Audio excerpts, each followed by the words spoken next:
Esse é o vídeo mais importante sobre o livro de Êxodo, a Páscoa do Senhor. O momento em que o Senhor vai realmente livrar o povo do Egito, do cativeiro, livrar das mãos de Faraó e fazer grandes maravilhas. A 10ª praga está sendo anunciada. Do capítulo de número 11 ao capítulo de número 13, nós vamos ver o desfecho do Deus que prometeu livrar, prometeu retirar, prometeu entregar uma terra nova, prometeu prosperar, enriquecer o povo. Como assim, pastor Gabriel? Os capítulos de hoje é incrível, quando a gente começa a pegar cada detalhe da parte. Capítulo 11, vamos por parte, tá certo? Você leu o Êxodo 11, 12 e 13 hoje. No capítulo de número 11, tem um momento em que o Senhor fala assim: vocês vão sair e vão pedir aos seus vizinhos ouro e prata. Vocês vão aos seus vizinhos e vão despojá-los. O que é despojo? É recompensa de guerra, é espólio de guerra. Despojo é tomar de um inimigo vencido. Deus manda o povo despojar os egípcios antes do Senhor anunciar, antes do Senhor propriamente, remover e aplicar a sentença da última praga, que é quando o anjo da morte ia ser anunciado sobre todos os egípcios. Pastor Gabriel, o que é isso? Imagina tudo o que esse povo trabalhou ao longo de 430 anos de escravidão. 430 anos. 4 séculos. Quase 4 séculos e meio. 43 décadas. Esse povo trabalhou de domingo a domingo. Esse povo foi morto, foi humilhado, o massacre dos primogênitos. A compensação do Senhor não veio só de maneira espiritual. A compensação do Senhor não veio também só de maneira física, tirando de lá. Deus disse, vocês vão despojá-los. Cada um de vocês, imagina, tantos milhares de pessoas indo de porta em porta. Me dê ouro, me dê prata. E eles entregaram. Deus colocou no coração dos egípcios, olha aí, o Senhor fez, verso 3 do capítulo 11. O Senhor fez com que o seu povo encontrasse favor da parte dos egípcios. Além disso, o próprio Moisés era um homem famoso devido aos sinais, aos olhos dos oficiais de Faraó e aos olhos do povo. Eles saíram e foram despojando.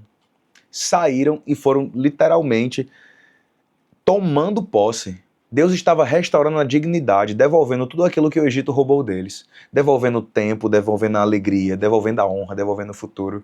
E eu já quero começar esse vídeo liberando uma palavra sobre a sua vida. Deus vai fazer restituição.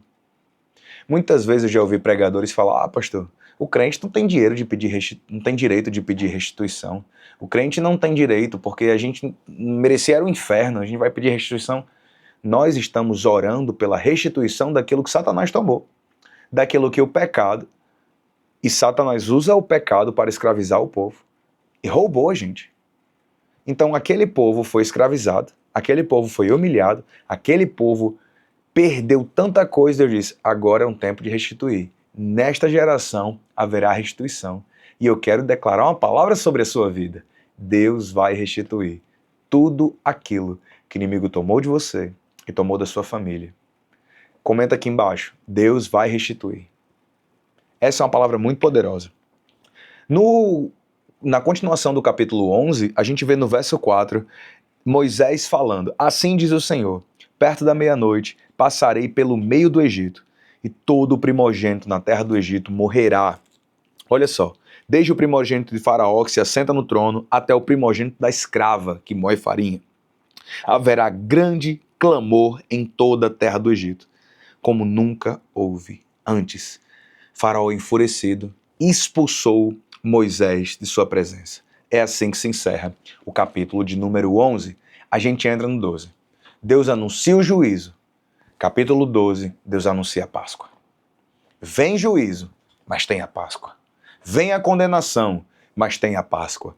Vem o anjo da morte, mas tem a Páscoa. Você consegue perceber isso? Deus vai fazer juízo sobre essa terra. A terra que nós estamos hoje, 2026, mês de janeiro, quando eu estou gravando esse vídeo agora, Deus mandará juízo sobre a terra, mas tem o Cordeiro da Páscoa. Deus vai executar juízo na grande tribulação sobre o mundo. É o juízo de Deus sobre o mundo. a grande tribulação, mas a igreja vai estar guardada com Cristo. A igreja estará livre, porque tem o Cordeiro da Páscoa. Isso é muito forte. Quando nós olhamos para esse momento, Deus anunciando o juízo, e logo após falando do livramento da Páscoa, nós devemos tomar posse disso daqui. O Cordeiro de Páscoa me garante perdão e livramento. O Cordeiro de Páscoa me livra da morte. Esse é o Cordeiro de Deus que tira o pecado do mundo. O capítulo número 12, você tem que ler ele pensando em Jesus. Você tem que ler esse capítulo 12, olhando 100% para Cristo. Cada capítulo, aliás, cada versículo do capítulo 12, você deve olhar e ver a maravilha de você pegar o sangue do Cordeiro de Deus e aspergir sobre sua casa. Você tem a memória dos pães sem fermento. Por que pães sem fermento? Porque não dava tempo de esperar a massa fermentar. Tinha que comer apressadamente. Fermento, na Bíblia, é linguagem de pecados, de santifique-se. Entre em comunhão. Deus reinicia o calendário. Olha só que coisa interessante. No verso de número 2 diz assim: este mês será para vocês o principal dos meses. Será o primeiro mês do ano. Falem a toda a congregação. No dia 10 deste mês, cada um tomará para si um cordeiro, segundo a casa dos seus pais, um cordeiro para cada família. A instituição da Páscoa zera o calendário. Do mesmo jeito na nossa vida. Quando nós recebemos Cristo, que é o Cordeiro Pascal, na nossa vida, zera. Você precisa entender que a partir de hoje, o passado ficou para trás. Você precisa entender que a partir de hoje, o tempo foi resetado, o calendário mudou, porque o Cordeiro de Páscoa veio. O Cordeiro de Páscoa veio. E agora, este é o primeiro mês que importa. Todos os outros foram de escravidão. Agora, a minha vida está começando. Agora, o Cordeiro entrou em ação. Ele fala sobre você pegar o sangue daquele Cordeiro e passar nos umbrais de suas portas, nas vigas, né? Tá o verso de número 7. Pegarão o sangue e passarão nas duas ombreiras e na viga e na parte superior da porta, nas casas em que comerem. A família está lá dentro, celebrando a Páscoa, comendo a carne assada do Cordeiro, e o sangue do Cordeiro está aspergido. Símbolo do que iria acontecer com Jesus Cristo. Interessante porque no verso de número 11 diz assim: é assim que vocês devem comê-lo, já prontos para viajar, com as sandálias nos pés, cajado na mão, comam depressa. É a Páscoa do Senhor. Olha que coisa interessante.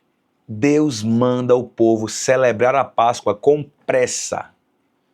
Eles não podiam se arrumar depois. Com a roupa que fossem celebrar a Páscoa, já deveria ser a roupa que estariam preparados para a viagem. Esse é o sentido. Porque naquela noite, verso 12, passarei na terra do Egito e matarei todos os primogênitos, tanto das pessoas como dos animais, e executarei juízo sobre todos os deuses do Egito. Eu sou o Senhor. O último Deus que caiu do Egito foi o próprio Faraó, né? Esse dia lhe será por memorial. Vocês o celebrarão como festa ao Senhor, de geração em geração. Vocês celebrarão por estatuto perpétuo. O restante do capítulo é a celebração da Páscoa. Os pães asmos, pastor Gabriel, é um memorial dentro da Páscoa. Os pães asmos, pressa, ausência do pecado, pureza, né? Na continuação, nós temos a primeira Páscoa, a morte dos primogênitos. E lá no verso 37, a saída dos israelitas do Egito. Olha só que interessante.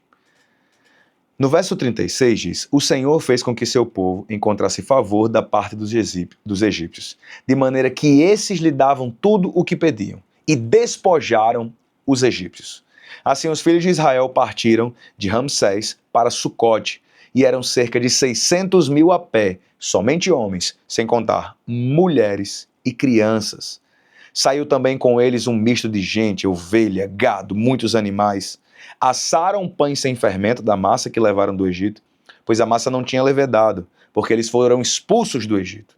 Quando o anjo da morte vem, eles são expulsos do Egito. Tira esse povo daqui, faça alguma coisa, o povo é expulso, né? Aconteceu que ao final de 430 anos, nesse mesmo dia, todos os exércitos do Senhor saíram da terra do Egito. Esta noite será dedicada ao Senhor. Verso 42. Porque nela o Senhor os tirou da terra do Egito. Essa noite é do Senhor. Que todos os filhos de Israel comemorem isso, de geração em geração. Finalzinho do capítulo 12 é Deus estabelecendo a Páscoa como festa solene, como celebração, como memorial eterno. Todo crente tem que estabelecer isso na sua vida. Memorial eterno do Deus que tirou da vida de escravidão, do Deus que livrou da mão do diabo, do Deus que lhe livrou do passado, do Deus que escreveu uma nova história. Capítulo de número 13 é a continuação, da saída do Egito. Consagração dos primogênitos, festa dos pães sem fermento e a separação dos primogênitos. Como assim, pastor Gabriel? Não entendi. Enquanto que lá no Egito um primogênito era morto, no povo de Deus um primogênito era ordenado e consagrado ao Senhor.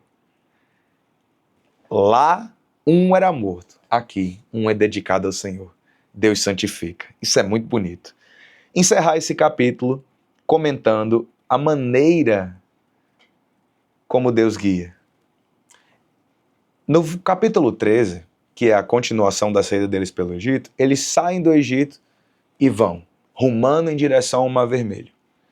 Quando o faraó deixou o povo ir, verso 17, Deus não levou ele pelo caminho da terra dos filisteus. Olha só. Quando eles saem do Egito, Deus não levou eles pelo caminho da guerra. Porque a terra era dos filisteus, e na hora que aquele povo peregrino passasse, os filisteus iam fazer guerra e o povo iria esmorecer. Só que Deus fez o povo rodear pelo caminho do deserto, perto do Mar Vermelho. Os filhos de Israel saíram do Egito organizados como um exército. Moisés também levou consigo os ossos de José, pois esses havia feito que os filhos jurassem que Deus certamente iria visitar, e quando isso acontecer, levem meus ossos. No verso 21 diz: o Senhor ia adiante deles durante o dia, numa coluna de nuvem para os guiar, e durante a noite numa coluna de fogo para iluminar, a fim de que caminhassem de dia e de noite. A coluna de nuvem nunca se afastou do povo durante o dia, nem a coluna de fogo durante a noite. Deus estava guiando continuamente. Deus tira aquele povo, tira Israel do Egito para os guiar continuamente. Que lições poderosas nós podemos tirar daqui, né? Quantos ensinamentos preciosos. Deus fez questão de não levar aquele povo pelo caminho da guerra. Aquele povo tinha um caminho mais rápido para chegar em Canaã, mas Deus disse: não, eu vou trazer vocês e vou colocar vocês diante do Mar Vermelho. Deus queria mostrar mais uma vez que Ele era poderoso. A travessia do Mar Vermelho a gente vai comentar amanhã. Mas eu quero que você se atente para a maneira como cautelosamente Deus conduziu o povo. Olha o que a Bíblia diz: nunca se apartou deles a nuvem de dia, nem a coluna de fogo de noite. Deus estava mostrando: eu estou presente na vida de vocês. Eu estou guiando, você não está perdido. Deus diz para você que está assistindo esse vídeo agora: você não está perdido, eu estou te guiando. Enquanto você estiver aqui nesta terra, você não estará perdido. O Espírito Santo vai guiar você. A palavra de Deus vai guiar você. Deus está te dizendo agora neste vídeo: eu estou te guiando. Você não está perdido. Eu estou com você. Confie no meu caminho. Eu sou teu Deus. Era isso que Deus estava falando para o povo de Israel. Em Êxodo 13, a coluna nunca se afastou. Deus sempre estava ao lado deles. Curta esse vídeo agora, compartilhe com pelo menos 5 pessoas e se não for inscrito, inscreva-se aqui no canal. Nós nos vemos amanhã com a travessia do Mar Vermelho. Deus abençoe.